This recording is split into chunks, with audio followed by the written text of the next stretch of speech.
trapped in the dank darkness of a ruined plantation house.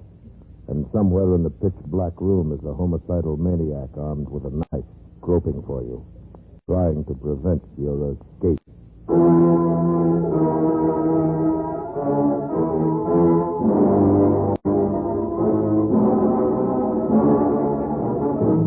Escape, produced by William N. Robson, directed tonight by Richard Sanville, and carefully plotted to free you from the four walls of today for a half hour of high adventure. Tonight we escape to a deserted sandpit off the coast of Georgia, where terror stalks under the Spanish moss, as Joseph Hergesheimer tells it in Wild Oranges.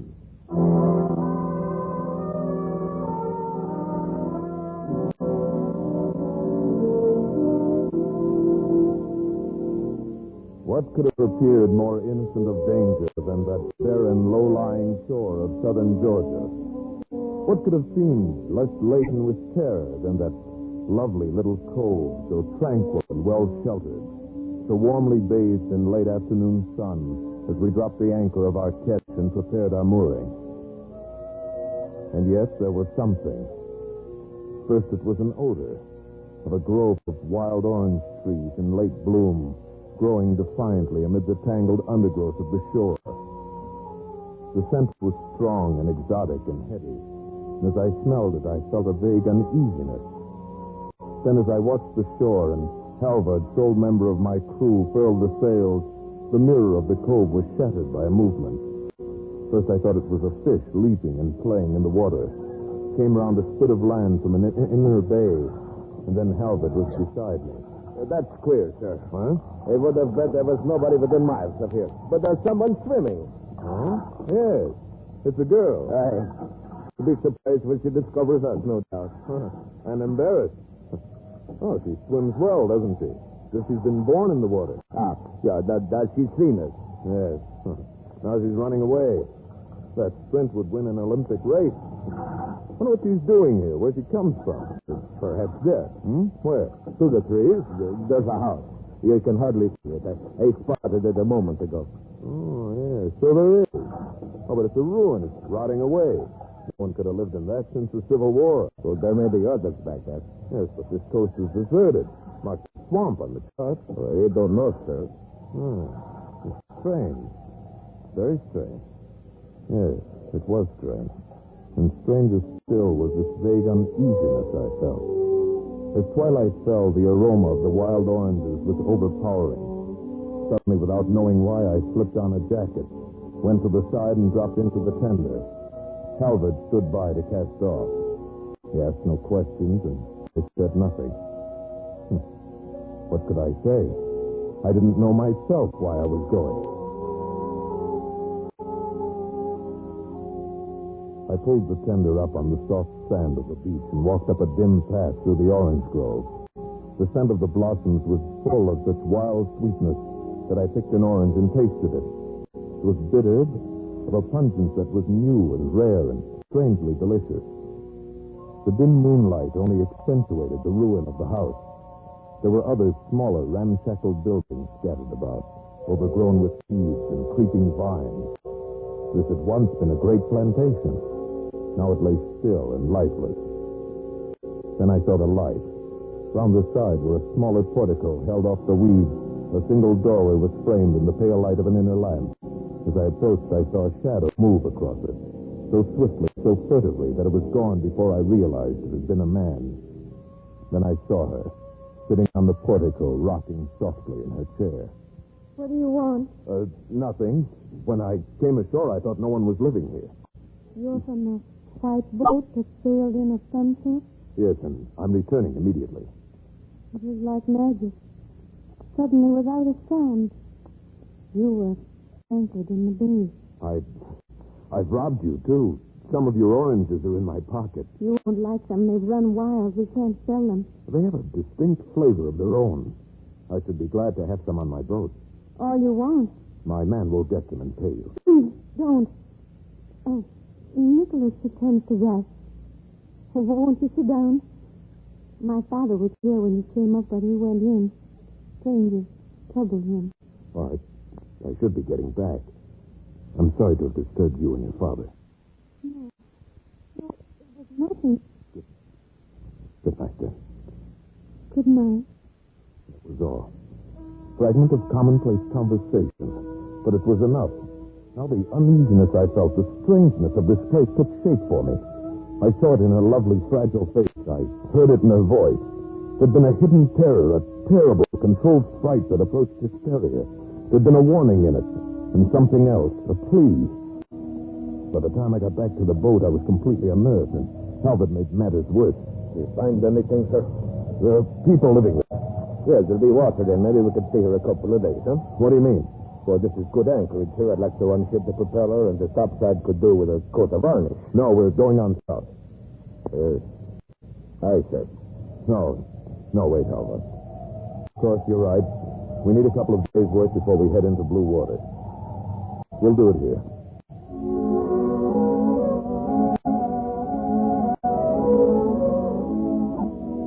And so we stayed. In the light of morning, the strange dread I felt seemed foolish, and especially when I went ashore and found the girl looking young and fresh and fragile, fishing off the little pier in the inner bay. She had a pathetic little rod and line, so I got our tackle from the boat and landed a big rockfish for her, enough for several dinners. We were carrying the fish to the house when we came on a pale, thin ghost of a man sitting on the portico. He started a swift retreat, but too late. Father, wait. This is my father, Litchfield Stoke. How do you do, sir? Lily, you all know I can't.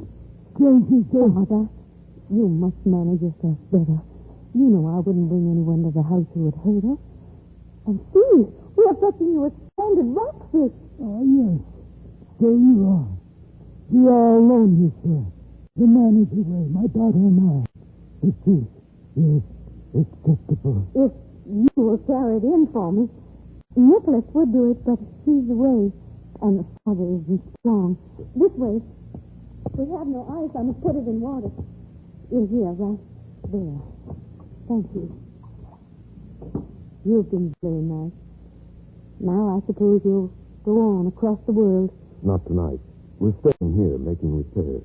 Where do you come from? And where are you going? From Cape Cod. I'm going to the Guianas. Isn't that South America? I've traveled far on maps. I was born here in this house, and I've never been 6 miles away. Oh, that's incredible. Look, you seem like a girl who's been everywhere in the world and had the best education, everything. My father has many books in there, that's all. Your eyes are remarkable. Gray-green, like olive leaves, and magnetic. I came ashore to ask you if you had a large water supply, and if I might fill my cask. Of course. You're in one of the systems, of course. I'll send my man Halbert then. Yes. There's something else in your eyes, in your voice. What is it? Fear? Fear? Why, no, of course not. What should I be afraid of? I don't know. But I saw it in your father's face, too. It's only your imagination. Yes, no doubt.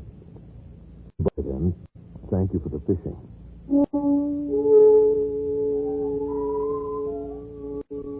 Strange how this girl should upset me so. I tried to resist, but that evening I found myself going back to her. Tying the tender to the little pier, I watched as she came to meet me. I'm glad you came. The fish was... Oh, don't tell me. I'd rather not know. I might be tempted to mention it in the future. I'm sure it would sound like a story. But it was important. Nicholas waited. He's our man. He's back. Let's stay here by the sea. It's so lovely in the moonlight. All right. Yeah, it is nice here. I lied to you today about fear. I suppose I am afraid. I suppose my father has passed some of his fear on to me.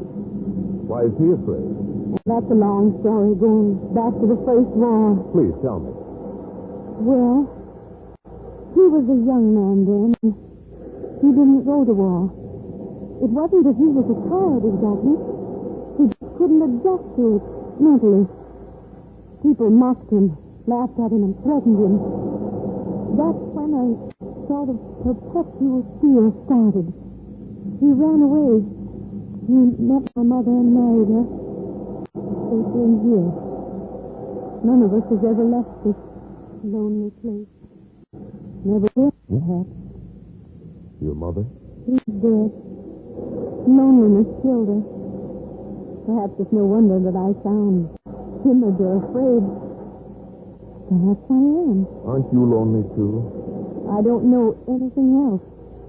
But what about you? Who are you that you go sailing about the world with only a sailor for company? Oh, I'm nobody. My name is John Woolfolk. And you do nothing but sail about the world? Nothing. Why?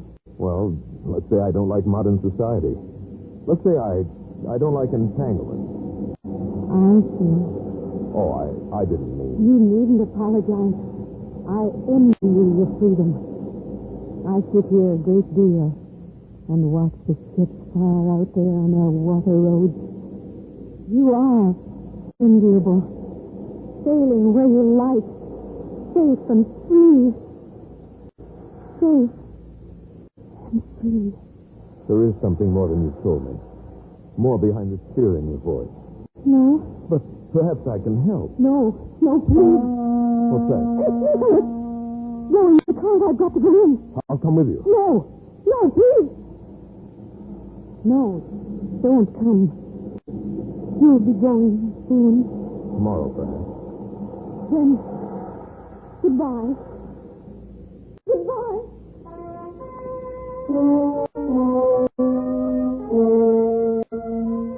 Now I knew the terror I'd only sensed was real. This girl was possessed by fear. This house held some terrible secret. What could it be?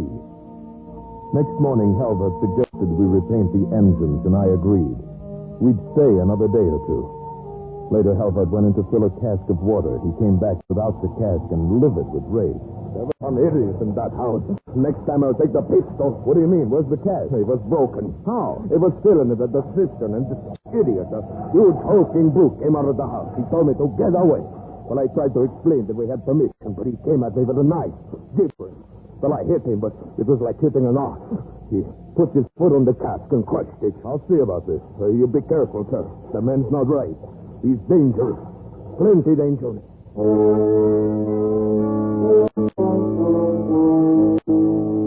I went ashore and around to the back door of the house. Millie wasn't in sight, and when I knocked, a lumbering giant with pig-like eyes came to the door. What do you want? I take it you're Nicholas, the man who broke my water cask. It was full of all water. I'm not going to argue with you. I came ashore to instruct you to keep your hands off my property and my things. Oh, let our water be. I told you I wouldn't discuss the matter. I don't have to justify myself to you. Just remember, keep your hands Don't off. get me started. What do you mean, started? Here, don't get me started. Mind, I warned you. And don't put down that knife. Go away now. Don't get me started. Go away. Don't get me started. I'm telling you. Nicholas, stop. What is it? What's the matter? Nothing. Nicholas and I have had a little misunderstanding, that's all. It's nothing to worry about.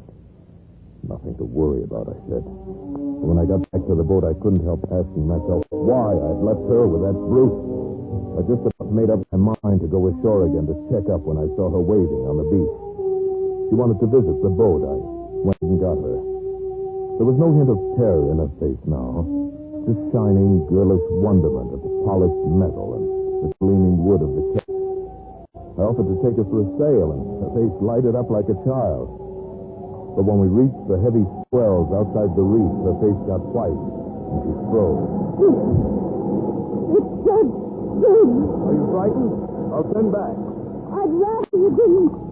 I must learn. I'm not a child. No, we're going back.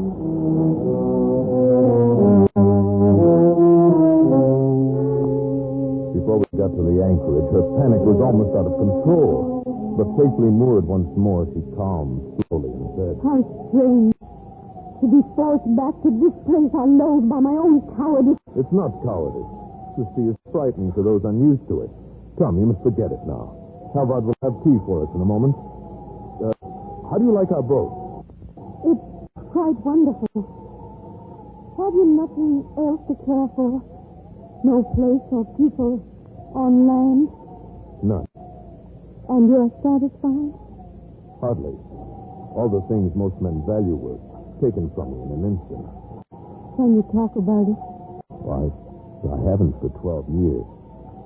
Not to anybody, but now, yes, I think I can. You see, we were just married. Only a few days. We were very, very happy.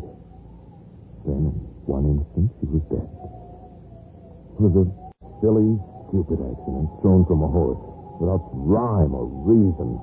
So you left everything, taking your revenge on the world. You could put it that way, I suppose. I simply don't want to take a second chance to become involved and be hurt. But that's living. To be hurt. Do you think you can escape so easily? I don't know. Oh, I must go. Father will be waiting. Why so suddenly? There's... Oh, yes, I see. That's Nicholas on the beach looking out here, isn't it? Yes, dinner will be ready. Why do you have a servant like that? That man's dangerous. You mustn't say that. Please don't. Just take me in, please.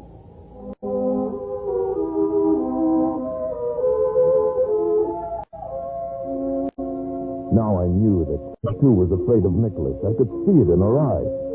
Why then did I let her go to him? I don't know. I was confused, I guess.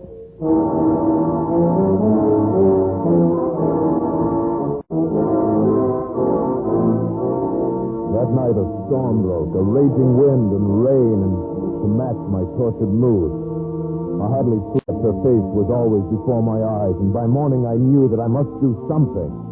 I rode the tender in through a drizzling rain. I went up through the orange grove and stopped in the bushes by the house. Someone was coming out of the house, and I crouched down out of sight. It was Millie. I rose and called to her. Millie! Oh, it's you. I was just coming out to look. I was afraid you'd gone out. He is like a pack of wolves. I won't go alone, not without you. What are you saying? That's madness. No, I've got to talk to you, Millie.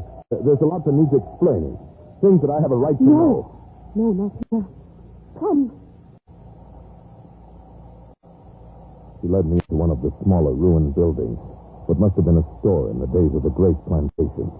We crouched far back in the dripping shadows of a corner. No. Millie, I love you.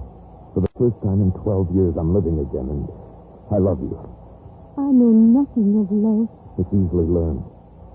Well, perhaps if things were different, someplace else, I might care very much. Then I'm going to take you away someplace else. Make things different. Give you the chance. No. It's too late. You came too late. Why, Millie? Why? What is it? What is it you fear? Nicholas. Oh, he's nothing. Nothing to be afraid of. Has he been bothering you? He says he's crazy about you. He says I must marry him. Where is he now? No, you mustn't, John. Something frightful would happen. Not frightful, just unfortunate for Nicholas. You don't understand. He's not human. There's something about him. What about him? He came here in April. We were glad to get him. Servants are impossible to get back here in the wilderness. He would work for the smallest wages. Only a few days ago, I found out why he was glad to be here. I was cleaning his room, and I found this. Let's see. Wanted for murder. Iskon Nicholas. Homicidal maniac. He knows I found it. He knows. And he's been furious. Then you came, and he ran and hid in the pines. But he told me if I spoke about it, then it would happen to me. And if I left with you, it would happen to Father. You see, he thinks I'm in love with you. He told me to send you away. He said you must leave today. Millie, I should have realized. He says I must not be away for longer than an hour. I must go. Look, Millie, it'll take us a couple of hours to get the boat ready. I'll come for you tonight at 8. Now, tell him you saw me and I promised to go. And act quietly. Say you've been upset. You'll give him his answer tomorrow. Then at 8, bring your father and walk out to the wharf. That's all. But do it without hesitation or preparation. Oh, don't let him hurt us. Oh, please don't. Not now. He's finished, Millie. But do as I say. It won't be long, hardly 3 hours. And then, freedom.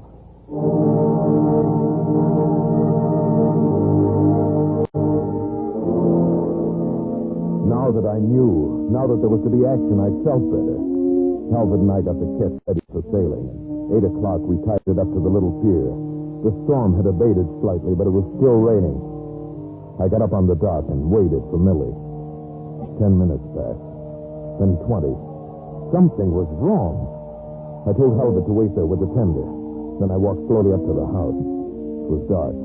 I went up to the side portico to the heavy door. A tiny crack of light showed under it. I pushed it open. The light came from the parlor to the right. I looked in. On the floor lay a body. Old Litchfield Stoke. He was dead, crushed. His arms twisted grotesquely under it. There was not a sound in the house. Slowly I walked through the downstairs rooms. Nothing. And back in the hall I heard a slight creak. Upstairs, someone had moved. Was it Millie, alive? Or Nicholas, lying in wait? I groped slowly up the stairs. I dared not use my flashlight. It would have made me a target for his knife. The upstairs hall was pitch black, and still there was no sound. I inched my way along the wall, slowly. Then I stumbled on a loose board. The pistol flew out of my hand, but the stumble saved my life. The same instant I felt Nicholas lunge. Heard the knife sing past my ear and thud into the wall. Felt his great bulk smashing on my shoulder. My gun was somewhere on the dark floor. The knife was embedded in the wall. Now we were grappling hand to hand, rolling on the floor, kicking, tearing, gouging, crushing. My strength and wit against the massive bulk of a maniacal killer. How many minutes did that unequal struggle last? I don't know. It seemed an hour. Several times, as if by common consent, we rested for minutes at a time, locked in tight embrace. Once we rolled apart and lay panting, the breath aching in my throat. Then I heard him groping along the wall, searching for the knife, for the gun. I threw myself on Nicholas, but he was too big, too furious. I felt my strength ebbing away. His fingers were closing over my throat. With one last effort, I tried to throw him over, roll him over.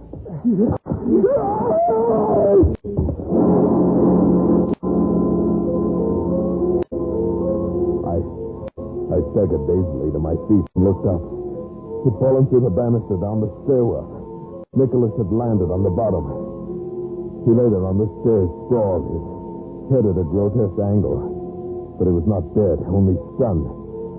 I leaned against the wall, looked at him stupidly. There was something to it, something I was trying to remember. What was it? Then she came down the steps, and I remembered. Millie. I had to walk right past him. There was no other way. Right past his head. And my skirt. I think we'd better go away. It's quite impossible here with him in the hall. You have to pass so close. Millie, yes, we'll leave at once. I must tell you about my father. You know, in Virginia, the women tied an apron on the door because he would not go to war, and that played in his mind, and he was afraid of the slaughter. Yes, I know, but we must go. It upset him so. He had no strength. To hear him talk like this, like a sick child, was almost more than I could bear. But now I heard something. Nicholas had gotten up. He stood there and stared for a moment at us. Then he started slowly up the stairs. He was going for the knife. This little thing upset him. Millie, we've got to go. I was to meet a man. We were going away someplace where it'd be peaceful. He said at 8 o'clock. But Nicholas suspected, you see. He asked why Father had put on his heavy winter clothes. Then when I tried to go out, he pushed me. Millie. And do you know what Father did then? He came up and he said, "Don't do that. Take the hands off my daughter." His lips shook a little, but he said it. That's the important thing. Yes, of course. Your father was a brave man after all. Now, come, that man is waiting for you. There's no time to lose. Father said, "Take your hands off my daughter." Nicholas peeled him across, crushed him like a little mosquito. But it was a brave thing to do. I couldn't wait any longer. I had to risk whatever injury it might do to her mind. I could hear Nicholas coming back. I swept her up in my arms and carried her out into the night, down the path to the little pier. Behind me, I could hear Nicholas crashing through the brush like a giant animal in pursuit. Are you all right, sir? Yes, about done in, but all right. Here, help me get her in the boat. Yes, sir. There. Yes, somebody's coming. It's Nicholas. He's got a knife. Good. They wanted to get back to him. You get in, sir. I'll take care of him.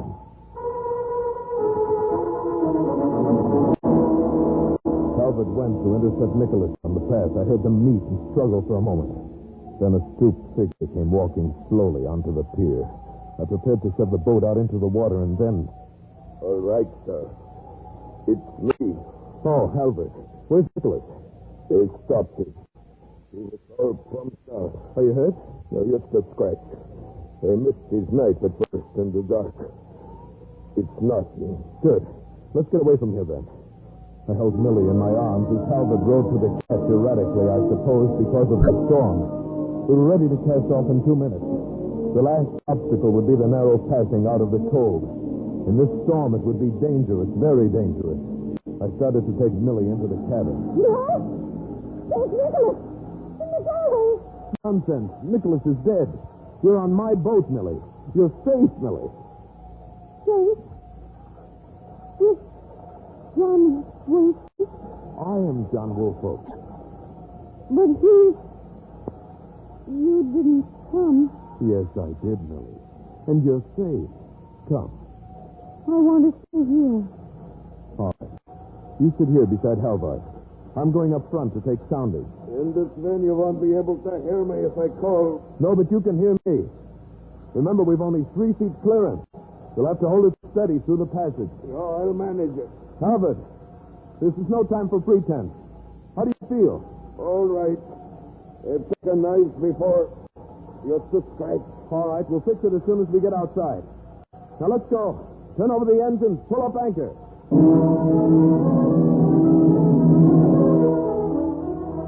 The boat headed into the tearing wind of the storm, sped swiftly toward the narrow inlet. A foot too far on either side, and we would hit. In this sea, that would mean death for us all. I stood far up on the bow, taking soundings, feeling out the passage. Oh! The howling wind carried my call back to Halvard. The boat veered. I realized we must have lost a lot of blood. Halvard! Halvard, stay here! Slowly, haltingly, it came around. 3.5! Steady now! But it was anything but steady. The boat waved and swung as if amateur's hands were on the wheel. In a moment, we might hit. 3.25! We're in the passage. Oh, steady, Halvard! Steady! But just another moment. Just one moment. 3.5! We're through! Good boy, Halvard!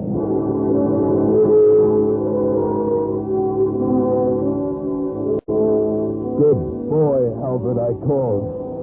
But when I went back, it was not Halvard at the wheel. It was Millie. Millie, her hands steady, her eyes once clear of any madness. Millie with a tight little smile on her face, but no fear. And Halvard lay rolling with the swells in the bottom of the cockpit. I'm afraid he's dead, John. He was wounded worse than you thought. Halvard dead? He told me to take the wheel. Said it was life or death. Then he slid down like that. When? When was this?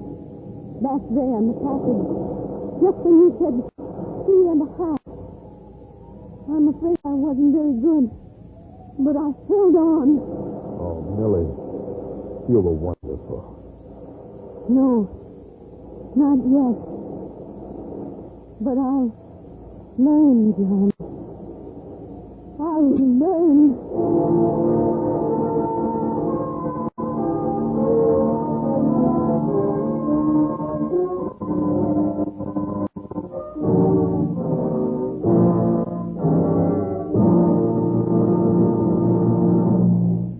Escape is produced by William N. Robeson and was directed tonight by Richard Sanville.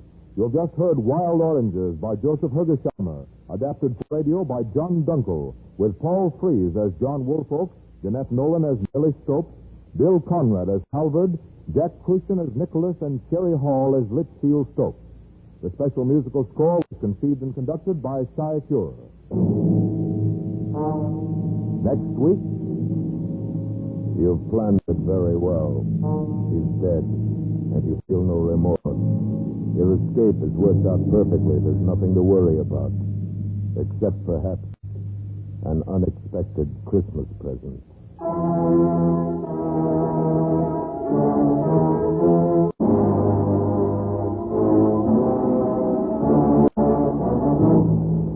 Next week, we escape with John Collier's grim story, Back for Christmas. Good night, then, until this same time next week, when once again we offer you Escape. This is CBS, the Columbia Broadcasting System.